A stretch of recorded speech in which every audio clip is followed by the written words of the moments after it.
waktu silakan. Monggo Pak Ustaz. Ya, Recording in progress. Assalamualaikum warahmatullahi wabarakatuh. Waalaikumsalam warahmatullahi wabarakatuh. Innal hamdalillah nahmaduhu wa nasta'inuhu wa nastaghfiruh wa na'udzu billahi min shururi anfusina wa min sayyiati a'malina.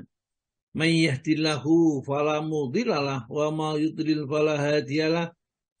Asyhadu an la ilaha illallah wahdahu la syarikalah wa asyhadu anna Muhammadan abduhu wa rasuluh. Allahumma salli wa sallim wa barik ala Muhammadin wa ala alihi wa ashabi ajma'in. Subhanaka la ilma lana illa ma 'allamtana innaka antal alimul hakim. Allahumma aftah lana hikmataka wa ansur alaina rahmataka min khuzaini rahmatika ya arhamar rahimin. Qala Allah Ta'ala fi kitabil karim. A'udzu billahi minasyaitonir rajim. Ya ayyuhalladzina amanu taqullaha haqqa tuqatih wa la tamutunna illa wa antum muslimun. Ya ayyuhan nasu taqu rabbakumul ladzi khalaqakum min nafsin wahidah wa khalaqa minha zawjaha wa batha minhuma rijalan katsiran wa nisaa'a. Wattaqullaha alladzi tasaaluna bihi wal arham innallaha kana 'alaikum raqiba. Ya ayyuhalladzina amanu taqullaha wa qulu qawlan sadida yuslih lakum a'malakum wa yaghfir lakum dzunubakum wa may yuti'illaha wa rasulahu faqad faza fawzan 'azima. Amma ba'du fa innal astaqal hadisi kitabullah wa khairal hadi Muhammadin sallallahu alaihi wasallam wa syarrul umuri muhdatsatuha wa kullu muhdatsatin bid'ah wa kullu bid'atin dhalalah wa kullu dhalalatin finnar. Bapak dan Ibu sekalian, jamaah pengajian online Asyifa yang dirahmati oleh Allah, alhamdulillah dengan nikmat dan karunia-Nya Allah kita istiqomah. Ya, setiap pagi mendengarkan tausiah, kajian-kajian tentang keislaman kita ini supaya menjadikan lebih sempurna cara beribadah kita kepada Allah. Baiklah, kita langsung aja hari ini. Saya pikir tadi sudah ada beberapa hal yang saya sampaikan. Masuk aja bacaan surat Al-Qiyamah ayat ke-26 sampai ke-40 agak panjang, tapi suratnya pendek, ayatnya pendek-pendek. Ini mengingatkan kepada kita saat-saat tatkala terjadi permisahan kematian, ya. Kalau bisa surat Al-Qiyamah itu dihafalkan, ya, supaya kita bisa menghayati kandungan yang ada di dalamnya. Monggo Ibu Budi. Inggih Ustaz. Bismillah. Assalamualaikum warahmatullahi wabarakatuh. Waalaikumsalam warahmatullahi wabarakatuh. A'udzu billahi minasy syaithanir rajim.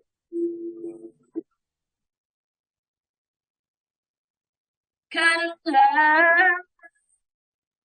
idza balaghatit taraqi wa qila man raq wa dhanna annahul firaq wal taffatis saqu bis-saq ila rabbika yawma idzinil masaq fala saddaqa wala shalla walakin kadzdzaba wa tawalla thumma ila ahlihi yatamattaq أولى لك فأولى ثم أولى لك فأولى أيحسب الإنسان أن يترك سدى ألم يكن نطفة من مني يمنى ثم كان علقة فخلق فسوى فجعل منه الزوجين الذكر والأنثى أليس ذلك بقادر على أن يحيي الموتى صدق الله العظيم. Terjemahan surat Al-Qiyamah, surat ke-75, ayat 26 sampai ayat 40. Aku berlindung kepada Allah dari godaan setan yang terkutuk. Tidak, apabila nyawa telah sampai ke kerongkongan dan dikatakan kepadanya, siapa yang dapat menyembuhkan? Dan dia yakin bahwa itulah waktu perpisahan dengan dunia. Dan bertaut betis kiri dengan betis kanan. Kepada Tuhanmulah pada hari itu kamu dihalau. Karena dia dahulu tidak mau membenarkan Al-Quran dan Rasul. Dan tidak mau melaksanakan sholat. Tetapi justru dia mendustakan Rasul dan berpaling dari kebenaran. Kemudian dia pergi kepada keluarganya dengan sombong. Celakalah kamu, maka celakalah. Sekali lagi, celakalah kamu manusia, maka celakalah. Apakah manusia mengira dia akan dibiarkan begitu saja tanpa pertanggungjawaban? Bukankah dia mulanya hanya setetes mani yang ditumpahkan ke dalam rahim? Kemudian mani itu menjadi sesuatu yang melekat. Lalu Allah menciptakannya dan menyempurnakannya.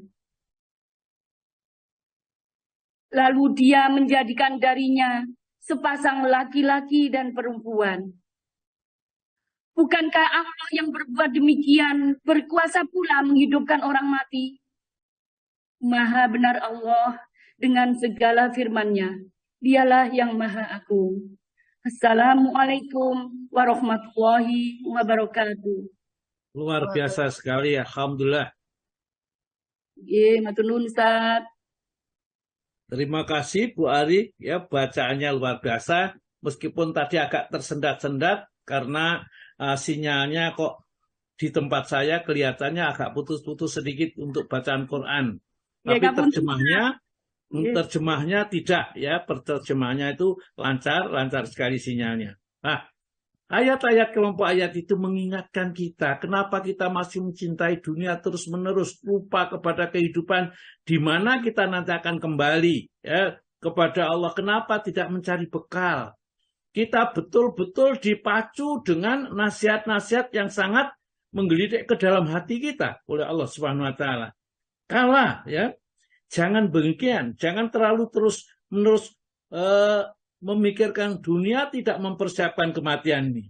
Idza balaqati taraqi, apabila nyawa telah sampai di kerongkongan, suka klekek-klekek itu mau pergi dari jasadnya, taraqi wakila man raqa. Kalau sudah seperti ditanya, dikatakan kepada mereka yang memati atau orang-orang di sekitarnya itu, man raqa, siapakah yang dapat menyembuhkan orang yang sudah sekarat itu, mau mati itu. Coba perhatikan kita kalau menunggu orang yang meninggal dunia. Seperti itu siapa? Dokter mana yang sanggup untuk bisa mengembalikan rohnya itu kembali ke tempatnya itu. Walaula ingkuntum horomadinin tarji'unaha ingkuntum sodikin. Kalau kamu merasa tidak dikuasai oleh Allah yang maha kuasa ini, kembalikan rohmu itu tatkala akan keluar ini. Kalau kamu benar bahwa kamu bebas hidup di dunia ini. Itu di dalam surat Al-Waqiah ya, ayat 86 ke bawah itu. 85, 86 ya, dan seterusnya. Bahkan kalau kita baca mulai ayat 83. Nah, kita teruskan itu ya. Wakilaman raq, dan dikatakan kepada siapa yang dapat menyembuhkan orang yang sudah sekarat itu. Wadhonna, dan mereka yakin orang yang mau mati itu meskipun sudah seperti itu anahul firaq ya. Mereka rasa inilah saat akan ada perpisahan. Wadhonna, dan mereka yakin. Ya, tetapi di sini disebutkan dan itu menyangka.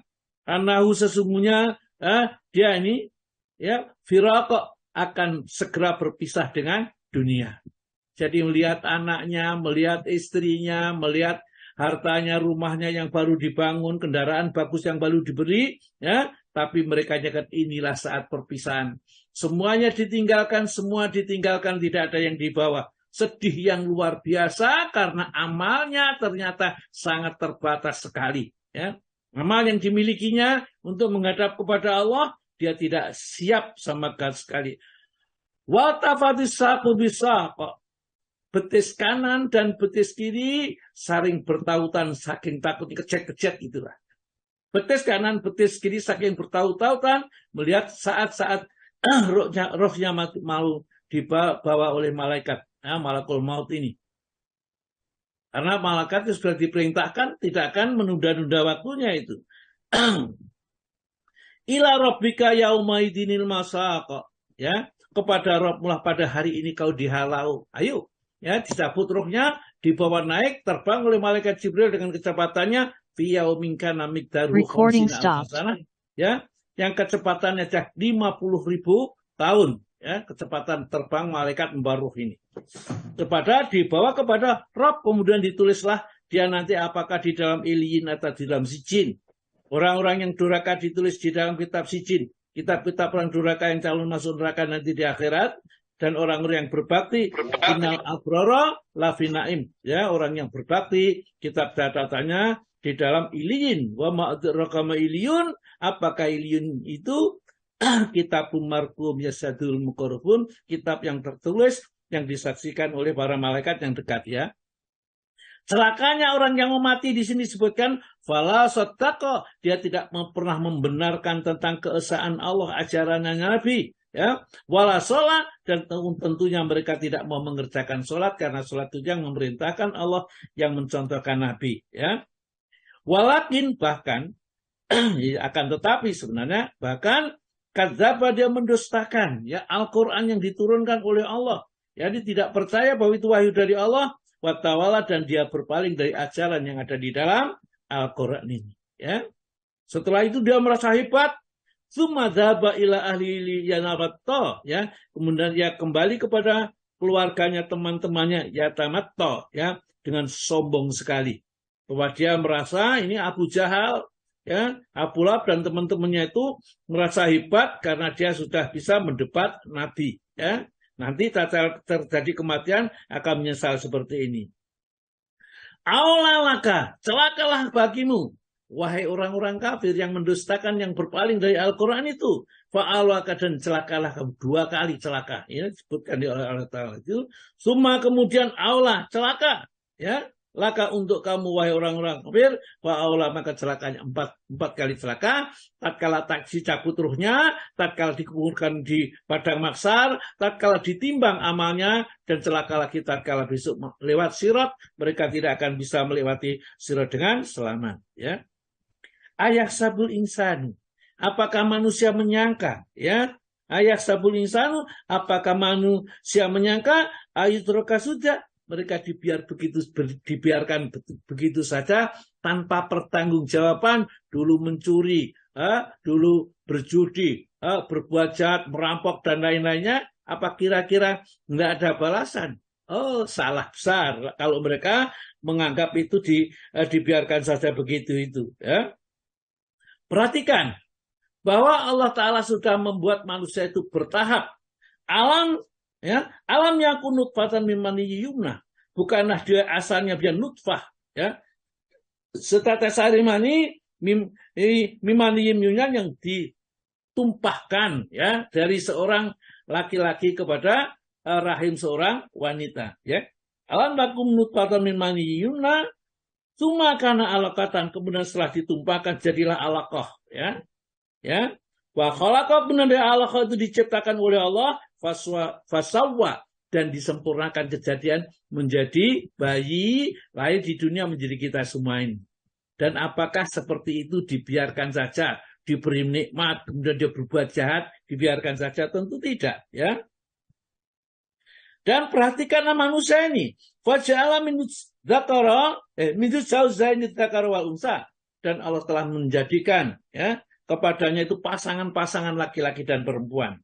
Itulah Allah yang nanti akan meminta pertanggungjawaban, ya, di hadapannya tentang makhluk ciptanya yang namanya manusia ini. Ya. Dia telah menciptakan pasangan dari laki-laki dan perempuan, ya. Alaisa, bukankah, ya? Alaisa dalika, bukankah yang demikian itu biqadirin? Allah itu juga berkuasa ala ayyuhiyal mauta, untuk menghidupkan kembali orang yang mati. Tapi kenapa manusia tidak suka segera mempersiapkan diri tatkala kebangkitan setelah mati? Nah, kita lanjut sekarang kepada kaifiat tata cara sholat jenazah. Jadi yang kemarin sudah dijelaskan, ya, tentang caranya. Ada niat, kemudian, ya, ada niat, kemudian doa, baca Al-Fatihah, baca sholawat, kemudian takbir lagi, doa dan doa. Ya, sekarang dirinci lagi kaifiat atau tata cara sholat jenazah. Moga Pak Tomo, sudah ada Pak Tomo? Ya, Ustaz. Bismillah. Moga. Kaifiat atau tata cara sholat jenazah. Setelah dipenuhinya semua syarat sholat, hendaklah orang yang akan mengerjakan sholat jenazah itu berdiri lurus dan berniat menyembahyangkan jenazah yang di depannya. Lalu mengangkatkan kedua belah tangan sambil membaca takbiratul ihram. Kemudian meletakkan tangan kanan di atas tangan kiri dan mulai membaca Al-Fatihah. Setelah itu membaca takbir lagi dan membaca sholawat Nabi. Yeah. Lalu takbir ketiga dan berdoa untuk jenazah. Kemudian takbir keempat dan berdoa lagi dan akhirnya memberi salam. Ya, ini adalah secara ringkas, ya. Jadi kalau kita sudah wudu, ya, karena persyaratan sholat jenazah sama dengan persyaratan sholat 5 waktu, menghadap kiblat, ya, kemudian pakaiannya suci, tempatnya juga, badannya juga suci, semuanya sama dengan sholat. Ya. Kemudian dia berdiri, kemudian langsung mengangkat tangan takbiratul ihram, Allahu Akbar, sama dengan sholat biasa, meletakkan tangan kanan di atas tangan kiri di atas dada. Ya. Dan di sini perlu diperhatikan bahwa mengangkat tangan sholat jenazah yang 4 kali takbir itu hanya pada takbir yang pertama saja, yaitu takbiratul ihram yang mengangkat tangan. Sedangkan takbir-takbir berikutnya disunahkan atau sunahnya tidak mengangkat tangan karena Nabi tidak pernah mengangkat tangan. Yang mengangkat tangan adalah sahabat Abdullah bin Umar, ya, mengangkat. Oleh karena itu kalau yang mau mengangkat ya tidak ada salahnya, artinya tidak boleh disalahkan karena dia menyontoh sahabat, tapi contoh sebaiknya adalah sebaik-baik contoh adalah Nabi. Jadi kalau gitu kita tidak usah mengangkat, ya, itu saja. Tapi jangan menyalahkan orang yang mengangkat tangan karena mereka mungkin ya nggak pernah belajar, nggak pernah tahu bagaimana yang sesungguhnya menurut ilmu fikih tentang sholat jenazah ini. Maka di sini perlu dijelaskan supaya kita betul-betul bisa menyolati jenazah. Jangan sampai kita itu nggak bisa sholat jenazah, lebih-lebih kalau kita masih punya kedua orang tua yang masih hidup. Jangan sampai kita tidak bisa menyolati jenazah orang tua kita kalau yang meninggal nanti.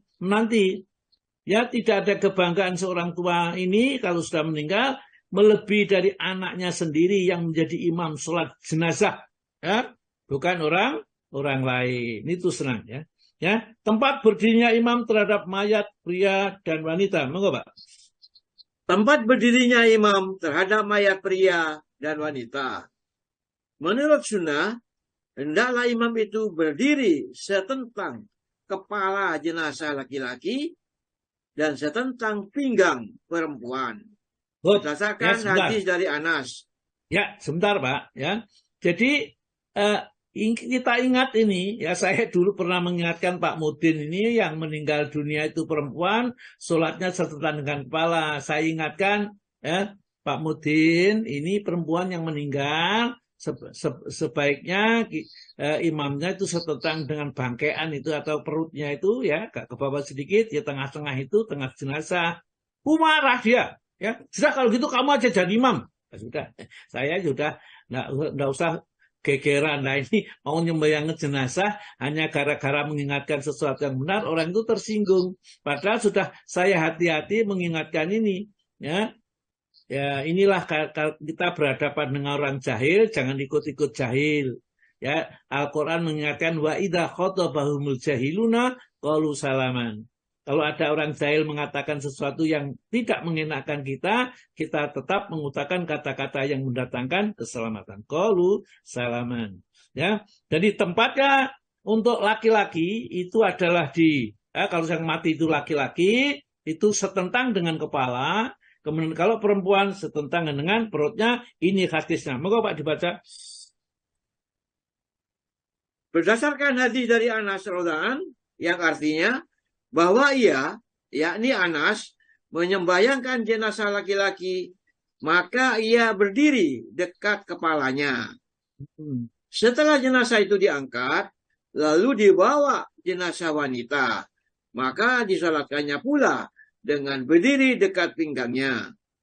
Lalu ditanyakan orang kepadanya, beginikah cara Rasulullah SAW menyembayangkan jenazah, yaitu bila laki-laki berdiri di tempat seperti Anda berdiri itu, dan jika wanita juga seperti yang Anda lakukan. Benar, kata Anas. Terus?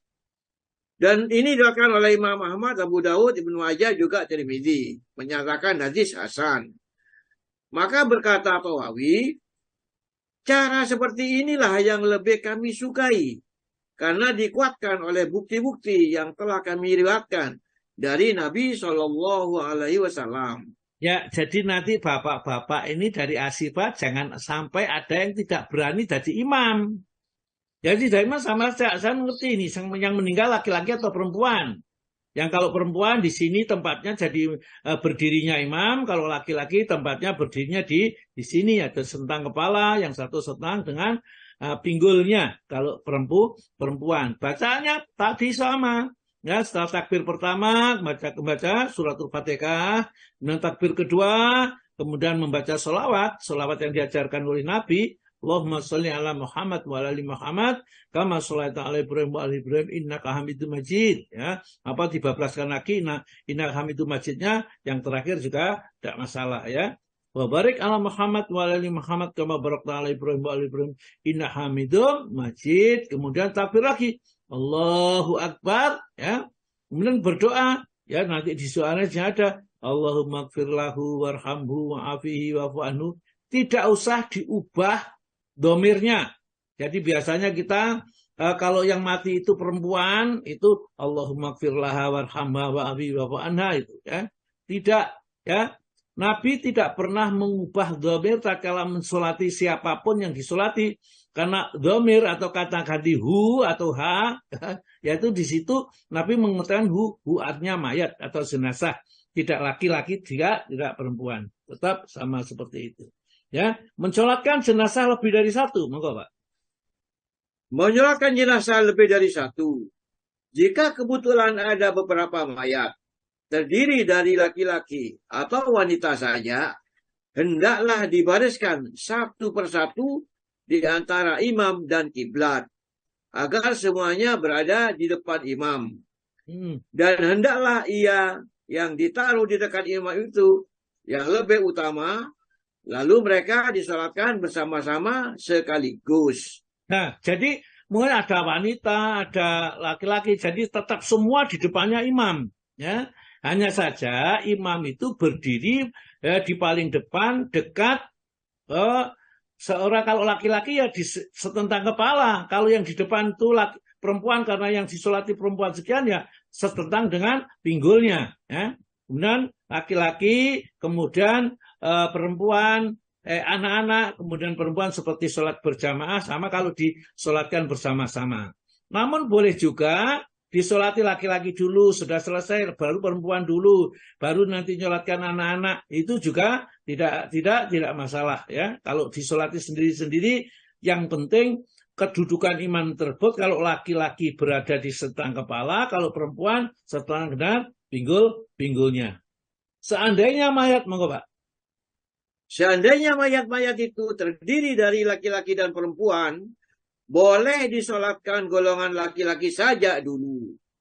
Kemudian baru golongan wanita. Dan boleh pula semuanya disolatkan sekaligus. Mayat-mayat laki-laki ditaruh di dekat imam, seterusnya ke arah kiblat mayat-mayat wanita. Iya, terus Pak. Diterima dari Nafi, yang diterimanya pula dari Ibnu Umar radhiyallahu, yang artinya bahwa pada suatu kali disembayangkan 9 jenazah terdiri dari laki-laki dan wanita. Maka mayat laki-laki ditaruh di dekat imam. Selanjutnya arah kiblat, baru mayat-mayat wanita dibariskan satu persatu.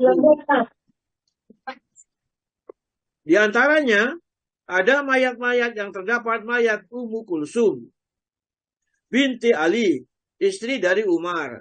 Juga seorang anaknya yang laki-laki bernama Said. Yang bertindak sebagai imam ketika itu ialah Said bin As. Dan di antara makmum terdapat Ibnu Abbas, Abu Hurairah, Abu Sa'id, Abu Qatadah. Mula-mulanya anak tadi ditaruh di dekat imam. Imam menyuruh supaya yang di depannya itu adalah mayat laki-laki. Ketika saya hendak membantah dan melihat kepada Ibnu Abbas, Abu Hurairah, Abu Sa'id, dan Qatadah, sambil menanyakannya, bagaimana sebenarnya ini? Maka mereka menjawab, itulah yang menurut sunnah. Ya, terus?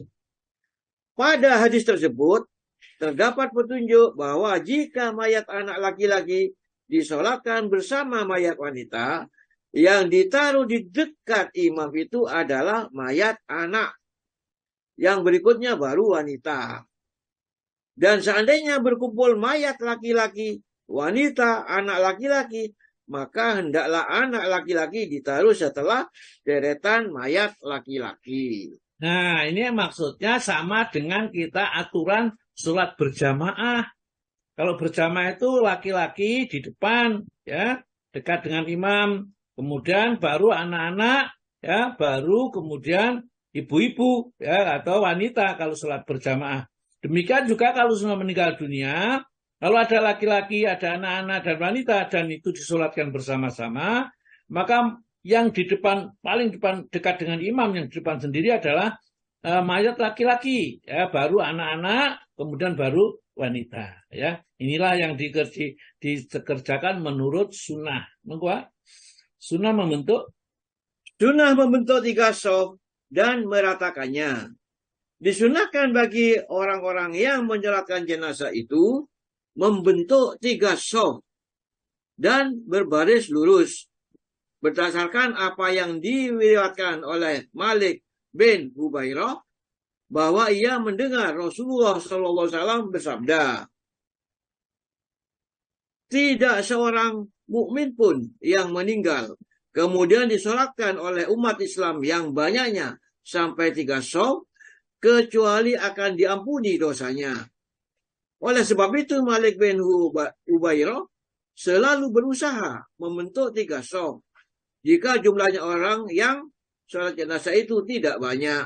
Ya, jadi kalau banyak ya biasa saja, ya. Boleh 5 shaf, boleh 7 shaf, ya. Kalau yang sedikit misalnya hanya 8 atau misalnya 7 gitu ya, 2, 2 ya, kemudian atau 3, 2, 2 gitu ya. Dan imamnya. Jadi membentuknya tetap tiga saf karena sabda Nabi, barang siapa seorang Islam yang disolati oleh seorang sebanyak 3 saf, maka dosanya akan diampuni. Dalam hadis lain ada yang mengatakan doa seorang itu dikabulkan oleh Allah. Jadi Allahumma gfir lahu, ya Allah ampunilah dia. Allahumma gfir warhamhu, dan berilah rahmat kepadanya, jadi diterima oleh Allah. Maka berkata Ahmad,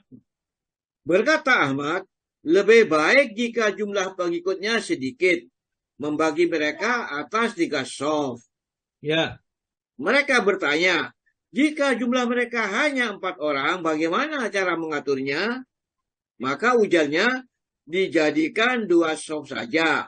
Masing-masing shaf 2 orang. Dan makruh bila dibentuk 3 shaf, karena ada shaf yang hanya terdiri dari seorang. Ya, jadi kalau shaf itu, namanya shaf itu harus lebih dari 1 orang, 2 orang paling tidak, ya. Maka kalau kita sholat 5 waktu juga sama. Kalau kita hanya bersama 1 orang saja, ya, kita imam dan makmumnya seorang saja, maka kita berada di sebelah kirinya, ya, di sebelah kirinya, sedangkan makmum di sebelah kanannya, 1 baris saja, karena hanya 2 orang. Baru nanti kalau datang orang datang ikut, maka orang yang tadi jejer dengan imam itu ditarik sedikit ke belakang, kemudian dia baris 2 orang. Itu kalau sholat bukan sholat jenazah. Kalau sholat jenazah, kalau 4 orang ya itu ya dijadikan 2 shaf saja, tidak dijadikan 3 shaf, ya, yang 1 misalnya, yang 1 2, yang 1 1, tidak begitu. Karena tidak ada shaf yang isinya cuma hanya 1. Terus Pak, disunatkan banyaknya pengikut. Disunatkan banyaknya pengikut. Disunatkan mengumpulkan pengikut sholat jenazah hingga banyak jumlahnya. Diterima dari Aisyah bahwa Nabi SAW bersabda, tidak satu mayat pun yang disolatkan oleh jamaah muslimin yang banyaknya mencapai 100 orang dan semua mendoakannya dengan tulus ikhlas, kecuali akan dikabulkan doa mereka terhadapnya. Iya. Jadi kan dimintakan supaya diselamatkan dari siksa kubur, diselamatkan dari api neraka kelak, diterima itu. Kalau sholatnya banyak, maka orang-orang yang menyolatkan di masjid itu sebenarnya tujuannya adalah supaya menyolatkan banyak. Tapi kalau yang menyolatkan sedikit ya lebih baik di rumah, tidak di masjid. Jadi tidak ada keutamaan khusus untuk sholat di masjid, kecuali untuk supaya jamaah sholatnya menjadi banyak, itu saja. Ya. Seandainya jamaahnya tidak banyak, disolati aja di rumah. Tidak usah dibawa ke masjid, yang nyolati hanya 5 orang atau 10 orang, ya disolati di rumah saja. Ya, karena Rasulullah sendiri tatkala meninggal dunia tidak dibawa ke masjid, ya, karena dia disolati di rumahnya. Karena rumah Nabi itu tidak di dalam masjid pada saat itu, hanya karena perluasan masjid itu akhirnya makam Nabi yang itu dulu kamarnya Siti Aisyah dengan Nabi, kamar Nabi itu dijadikan masjid, ya, itu termasuk di dalam masjid. Tapi diberi beteng seperti itu supaya tidak menjadi bagian dari masjid. Ya. Terus Pak. Dan diterima dari Ibnu Abbas bahwa ia mendengar Rasulullah SAW bersabda, tidak seorang pun muslimin pun yang meninggal lalu ia disolatkan oleh sebanyak 40 orang laki-laki yang tidak mempersekutukan Allah dengan sesuatu pun juga, kecuali ia akan beroleh syafaat atau tertolong oleh mereka. Iya, jadi 40 orang ini syaratnya tidak ada seorang pun dari 40 orang itu yang syirik. Ya? Jadi kalau kita mau mensolati seorang jenazah yang supaya mendapat kemanfaatan bagi jenazah sholat kita, karena sholat kita untuk jenazah itu bermanfaat, bukan berarti kita mengirimkan pahala kepada jenazah, bukan. Ya.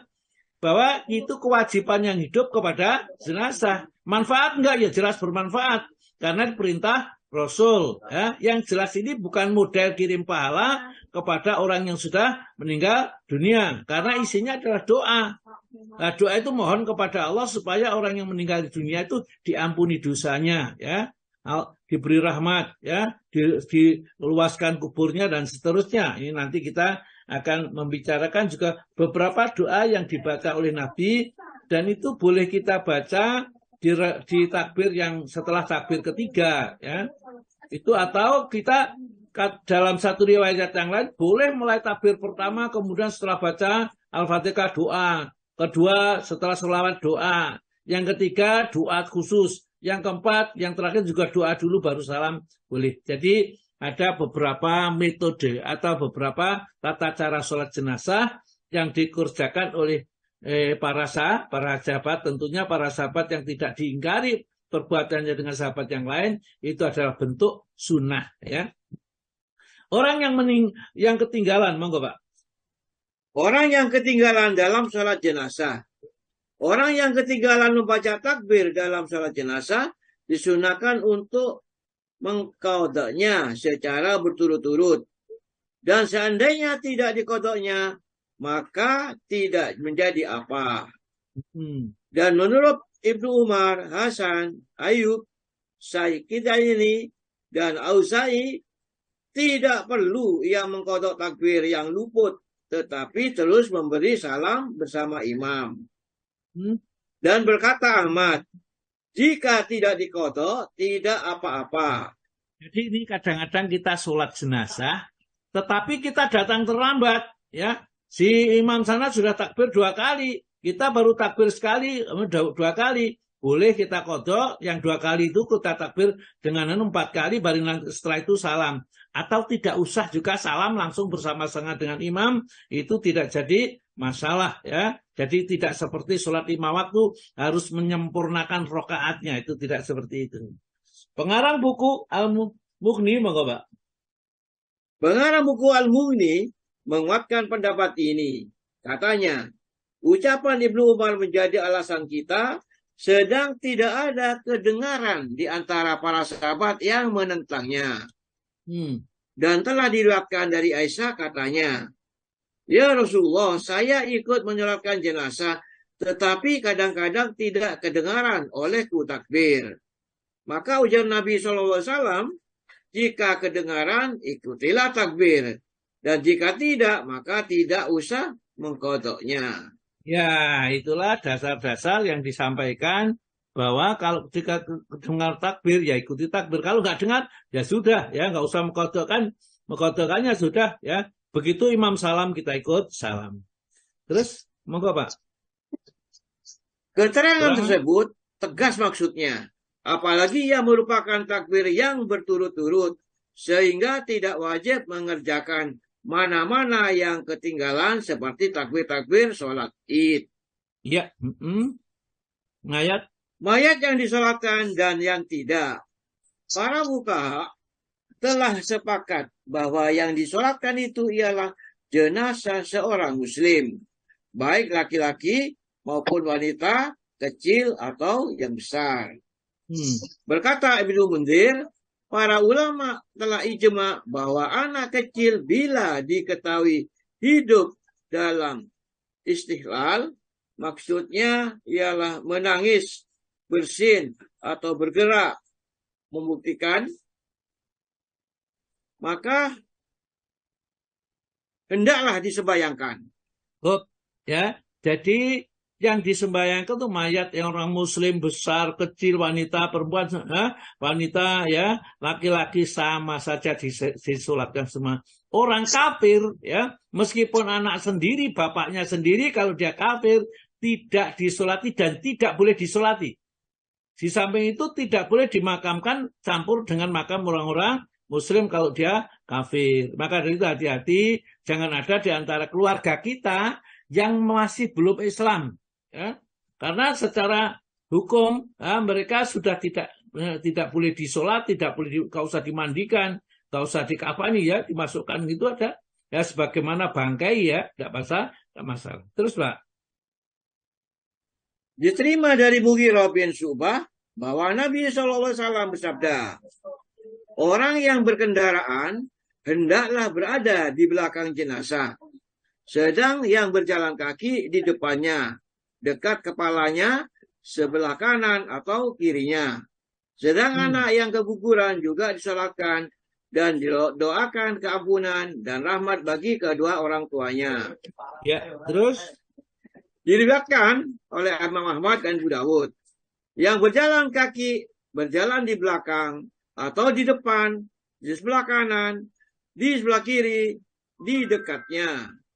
Sedang menurut suatu riwayat, yang berkendaraan hendaklah di belakang jenazah dan yang berjalan kaki di mana saja yang dikehendakinya. Sedang juga anak kecil disembayangkan. ya, terus monggo. Menyalakan bayi yang keguguran.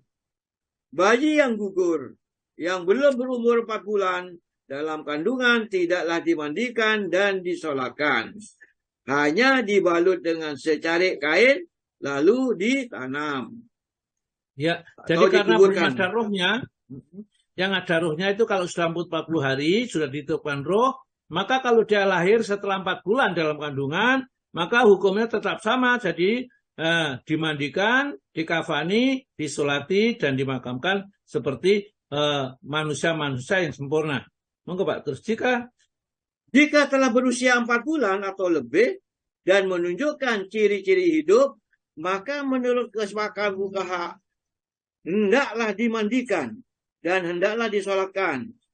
Seandainya tidak menunjukkan tanda-tanda hidup, maka menurut golongan Hanafi, Maliki, Auza'i, dan Hasan tidaklah disolatkan. Berdasarkan hadis yang diriwayatkan oleh Imam Tirmidzi, Nasai, Ibnu Majah, dan Baihaqi dari Jabir bahwa Nabi SAW bersabda, jika bayi yang gugur itu memiliki tanda-tanda hidup, hendaklah disolatkan dan ia berhak mendapat warisan. Ya, jadi nanti kenapa sudah mati kok diberi warisan? Nanti walinya yang akan mengambilnya, yang nanti mengambil warisan dari anak yang sudah meninggal. Karena dia itu sebenarnya dia berhak mendapat warisan, atau mungkin anaknya, cucunya ya, itu mendapat warisan ya. Tapi dia anak kecil ya, ya ini tentunya dia mengambil warisan dari orang tuanya yang memang dia mempunyai harta waris ini nanti aja pada saat kita bicarakan tentang waris. Dalam hadis tersebut bahwa, monggo Pak. Dalam hadis tersebut bahwa untuk disolatkannya bayi yang gugur itu disyaratkan mempunyai tanda-tanda hidup. Tetapi Ahmad, Sa'id, Ibnu Sirin, dan Ishaq berpendapat bahwa ia dimandikan dan disolatkan berdasarkan hadis yang disebutkan dulu, di mana tersebut dan bayi yang gugur hendaklah disolatkan. Terus juga karena ia merupakan manusia yang telah ditiupkan roh kepada tubuhnya, sehingga harus disolatkan sebagai halnya bayi yang mempunyai tanda-tanda hidup. Nabi SAW telah menyatakan bahwa pada usia 4 bulan ditiupkanlah roh kepada tubuh bayi yang dalam kandungan ibunya. Mengenai hadis yang dikemukakan oleh golongan pertama sebagai alasan, maka mereka tolak karena ia mudharib dan karena bertentangan dengan yang lebih kuat, sehingga tidak dapat diterima sebagai hujjah atau dalil. Jadi hadis mudharib itu hadis yang goncang riwayatnya ya, berbalik-balik ya. Jadi itu makanya karena meriwayatkan ini begini, mengatakan kok bertentangan padahal jalurnya sama, maka hadis mudharib itu termasuk hadis dhaif yang tidak bisa diamalkan. Mensolatkan orang yang mati syahid sekarang, monggo Pak. Menyembayangkan orang yang mati syahid. Syahid ialah orang yang tewas terbunuh dalam peperangan menghadapi orang-orang yang kafir. Mengenai orang-orang yang mati syahid ini, telah diterima beberapa hadis yang menegaskan bahwa ia tidaklah disolatkan. 1. Diriwayatkan dari Imam Bukhari dari Jabir bahwa Nabi SAW menyuruh memakamkan para syuhada Uhud dengan darah mereka tanpa dimandikan dan disembahyangkan. Ya, jadi ini boleh, maksudnya nanti kalau disolatkan masih boleh. Ini satu hadis. Terus kedua, diriwayatkan pula oleh Ahmad, Abu Dawud dan Tirmidzi bahwa para syuhada Uhud tidaklah dimandikan. Mereka ditanamkan begitu. Maksudnya mereka itu dimakamkan berikut dengan darah mereka. Dan mereka tidak pula disolatkan. Ya, terus Bang. Di samping itu, diterima pula hadis-hadis sahih yang lainnya yang menyatakan bahwa orang yang mati syahid itu disolatkan. Ya, jadi seperti Hamzah itu sampai berkali-kali disolatkan oleh Nabi.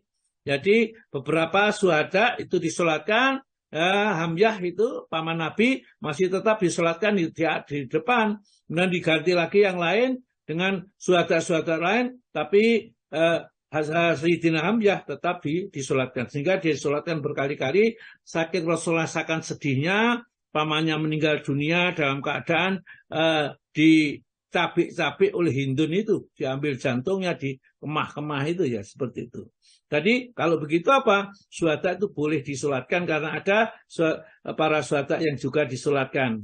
Kalau banyak mereka menyulikan, langsung aja ditanam, tidak masalah, jadi tidak usah dimandikan dan tidak usah disolatkan. Terus Pak, diriwayatkan oleh Bukhari. Diriwayatkan oleh Imam Bukhari dari Uqbah bin Amir bahwa pada suatu hari Nabi SAW pergi keluar menyembayangkan korban perang Uhud seperti sembahyangnya terhadap jenazah setelah berselang masa 8 tahun lamanya. Tak ubahnya, ia seperti mengucapkan selamat berpisah, baik bagi yang hidup maupun bagi yang mati. Iya, jadi suruh menyembayangkan jenazah supaya sudah 8 tahun meninggal dunia, kemudian masih disolati oleh Nabi. Dulunya mungkin tidak disolati. Itulah yang dalil-dalil bahwa orang mati syahid itu boleh disolati. Dua, diterima dari Abu Malik Al-Ghafari, katanya, para korban Uhud dibawa ke hadapan Nabi SAW sebanyak 99 orang dan 10 dengan Hamzah. Lalu disolatkan oleh Rasulullah SAW. Ke-9 orang tadi diangkat, lalu didatangkan 9 orang lagi dan disolatkan oleh Nabi, sedangkan Hamzah tetap di tempatnya semula. Demikianlah selanjutnya sampai Nabi sholat selesai menyolatkan mereka.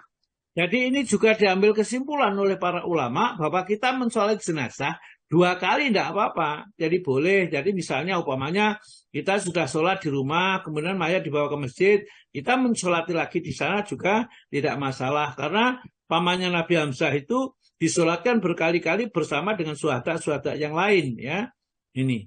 Terus Pak, dan dengan perbedaannya hadis-hadis yang diterima ini, berbeda pula lah pendapat fuqaha.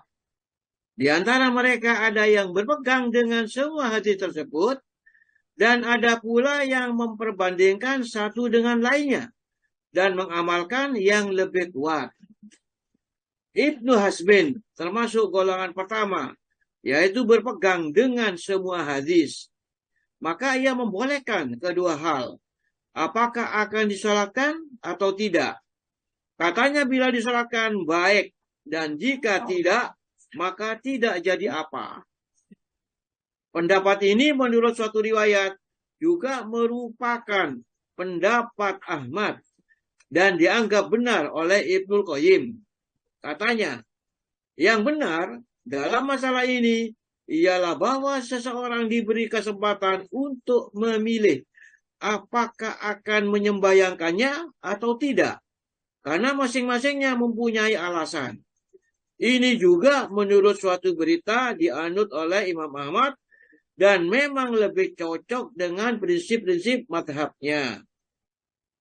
Katanya, mengenai soal syuhada di perang Uhud, nyatanya mereka tidaklah disolatkan waktu pemakaman. Ketika itu yang gugur tidak kurang dari 70 orang.